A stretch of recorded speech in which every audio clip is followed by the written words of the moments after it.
कुल देवी और कुल देवता के पूजन का बहुत अधिक महत्व होता है।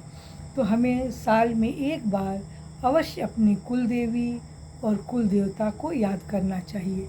यह उपाय मैं उनके लिए बता रही हूँ जिन्हें अपनी कुल देवी और कुल देवता का ज्ञान नहीं है।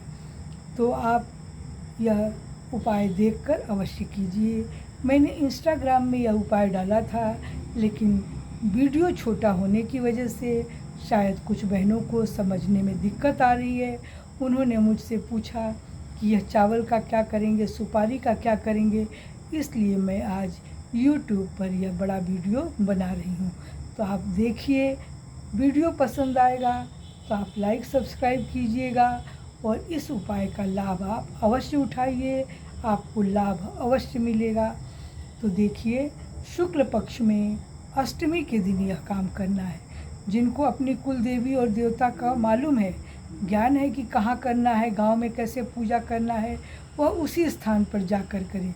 लेकिन जिन्हें मालूम नहीं है, जो आजकल के नए बच्चे हैं, नहीं मालूम है, वह मेरा वीडियो देखकर वह उपाय करेंगे तो उन्हें लाभ अवश्य मिलेगा। देखिए, इस तरह से एक चौकी ले लीजिए। यह काम पूजा के मंदिर में नहीं करना है, पूजा के मंदिर के बगल में आप कर सकते हैं। तो चौकी पर थोड़ा जल छिड़क करके आप चौकी को पवित्र कीजिए। इसके बाद थोड़ा जल अपने ऊपर छिड़क कर पवित्र कर लीजिए। इसके बाद आप इस पर एक लाल कपड़ा या पीला कपड़ा इस चौकी के ऊपर बिछा सकते हैं। बिछाने के बाद आप इस तरह से 2 सिक्का रखिए, एक सिक्का कुल देवी के लिए और एक सिक्का कुल देवता के लिए रखिए। कुल देवी को आप एक सुपारी मान करके कुल देवी को सिक्का पर बैठा दीजिए और कुल देवता के लिए थोड़ा सा इस तरह से चावल का ढेर रख दीजिए। इसको आप मान करके थोड़ा सा फिर कुल देवी और देवता बना दिया तो थोड़ा सा इस तरह से एक फूल लेकर के जल लेकर छिड़क दीजिए कि मैं स्नान करा रही हूँ। इसके बाद इस तरह से एक कलावा लेकर के 5 बार लपेट करके कुल देवी को भी पहना दीजिए, कुल देवता को भी पहना दीजिए। कुल देवी को आप इस तरह से कंकु लगा दीजिए, थोड़ा सा हल्दी का टीका लगा दीजिए, थोड़ा सा चंदन का देखिए टीका लगा दीजिए, सुहाग के लिए थोड़ा सिंदूर लगा दीजिए, थोड़ा सा अक्षत इसके ऊपर छिड़क दीजिए और एक लाल फूल चढ़ा दीजिए। कुल देवता को कंकु नहीं चढ़ाना है, आप इस तरह से हल्दी और इस तरह से केवल चंदन लगा दीजिए और एक जनेऊ चढ़ा दीजिए। फिर उस दिन आप भोग में हलवा का भोग ज़रूर बना के रखिएगा। वह भोग आटे के हलवा का हो सकता है, सूजी का हलवा का हो सकता है, सिंघाड़े के आटे का हो सकता है, जो आपको उपलब्ध हो आप हलवा का भोग ज़रूर बनाइएगा। एक तरफ दाहिनी तरफ आप घी का दीपक जलाइएगा और बाएं तरफ आप सरसों के तेल या तिल का तेल का दीपक जलाइएगा। इस तरह से थोड़ा सा कपूर से आरती कीजिएगा। आरती में एक लौंग और एक इलायची ज़रूर डाल दीजिएगा।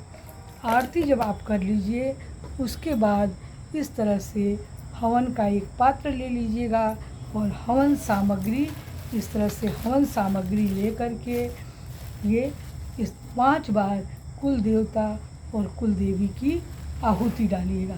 देखिए, आहुति डालते हैं तो इस उंगली को, अंगूठे की बगल की उंगली को हटा देते हैं और इस तरह से, और इधर छोटी उंगली को भी हटा देते हैं। इस केवल 3 उंगलियों से इस तरह से आहुति डालिएगा 5 बार कुल देवी को कि मैं आप प्रसन्न रहें, आप मेरे घर को सुखी और संपन्न रखें। कुल देव्यै नमः, कुल देव्यै नमः, कुल देव्यै नमः करके 5 बार आहुति डाल दीजिएगा और कुल देवता को कुल देवताय नमः करके 5 बार आहुति डाल दीजिएगा। जल घुमा दीजिएगा। भोग तो मैंने बता ही दिया है, भोग लगा दीजिएगा और हाथ जोड़कर सारी मनोकामनाओं के लिए प्रार्थना कीजिएगा। दूसरे दिन, नवमी के दिन, आप जो आपने कुल देवी बनाया है सुपारी का, उस सुपारी को वैसे ही रख दीजिएगा और जो कुल देवता चावल के ढेर का बनाया वैसे ही रख दीजिएगा। जो पैसे के ऊपर आपने थोड़ा चावल रखा था, उस चावल को आप विसर्जित कर दीजिएगा, पेड़ के नीचे डाल दीजिए या नदी में प्रवाहित कर दीजिए। हमेशा हर शुक्ल पक्ष को, अष्टमी को उसी सुपारी से और उसी सिक्के को रखकर आपको पूजा करना है। यदि मान लीजिए कि कई बार करते करते चावल खराब हो गया, तो उस चावल को आप किसी नदी में, किसी तालाब में डाल सकते हैं और उसकी जगह फिर दूसरा सुपारी और चावल रखकर पूजा कर सकते हैं। लेकिन बहुत जल्दी अब मत बदलिएगा, आप इस तरह से करिए। देखिए, आपका परिवार सुखी रहेगा, खुश रहेगा। जो कभी बीमारी वगैरह आती है, भयंकर बीमारी लगती है जिसका हमें पता नहीं चलता है, उन सबों से हमें मुक्ति मिलेगी। तो आप साल में एक बार अवश्य ही अपनी कुल देवी और देवता को याद कीजिए। तो दादी माँ का यह काम आप अवश्य कीजिए। धन्यवाद।